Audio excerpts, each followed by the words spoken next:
Hi అండి. ఈరోజు బీరకాయ తొక్కలను ప్లస్ ముక్కలు కలిసి పచ్చడి చేస్తున్నాను. చాలా టేస్టీగా ఉంటుంది. మీకు కావాల్సిన వస్తువులు ముందుగా ఇవి కొంచెం ఆయిల్ పోసుకొని బీరకాయ తొక్కలు కొంచెం వేగాక పచ్చిమిరపకాయలు ధనియాలు వేసి మగ్గపెట్టేయండి. చింతపండు నానబెట్టుకొని కావాల్సిన వస్తువులు ధనియాలు, పచ్చిమిరపకాయలు, వెల్లుల్లి, జీలకర్ర, చింతపండు. అది ప్రాసెస్ ఎట్లా చేయాలో మీకు చెప్తాను. ముందుగా స్టవ్ వెలిగించండి.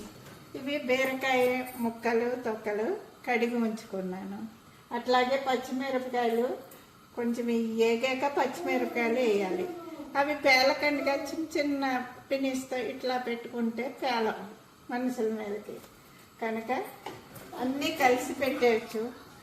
కానీ బీరకాయ పచ్చిగా ఉంటుంది కదా, కొంచెం వేగాక అప్పుడు ధనియాలు పచ్చిమిరపకాయలు వేసేయండి. ఇంకేమీ లేదు, సింపుల్ ప్రాసెస్, చాలా టేస్టీగా ఉంటుంది.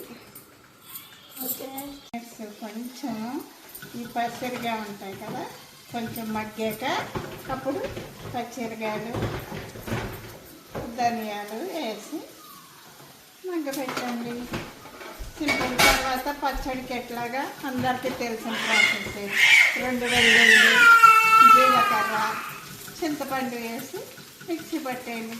ఇక తాలింపు అక్కర్లేదు, ఏమి అక్కర్లేదు. పావు గంట అంటే తొక్కలు కదా, ఇవి మగ్గితే బాగుంటాయి. అది చక్కగా ఇట్లా ఈ కలర్ వచ్చింది అన్నమాట. పచ్చిరకాయలు, ఈ ధనియాలు మగ్గిపోయి, ఈ బీరకాయ తొక్కలు కూడా బాగా మగ్గినాయి. అయిపోయింది, ఆపేసుకున్నాను. స్టవ్ కొంచెం చల్లారాక చింతపండు, జీలకర్ర, వెల్లుల్లి వేసి మిక్సీ పట్టేది. కావాల్సినంత ఉప్పు వేసి మిక్సీ పట్టేది. చల్లారాక వేద్దాము. ఈ బౌల్లో వేస్తున్నాను. చల్లారాక మిక్సీ వేయించింది ఎట్లా ఉందో ఒకసారి చూడండి దగ్గర.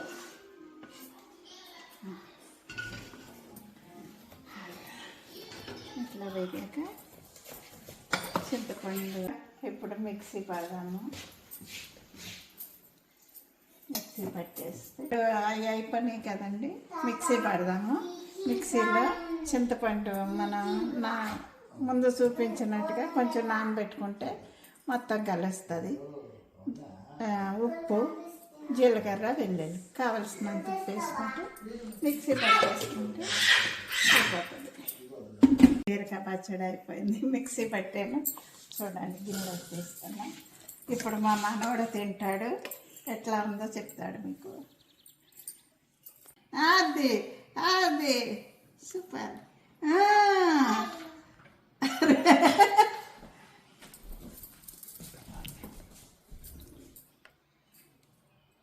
ఎలా ఉంది అబ్బి? అమ్మమ్మ, యమ్మీ మమ్మీ.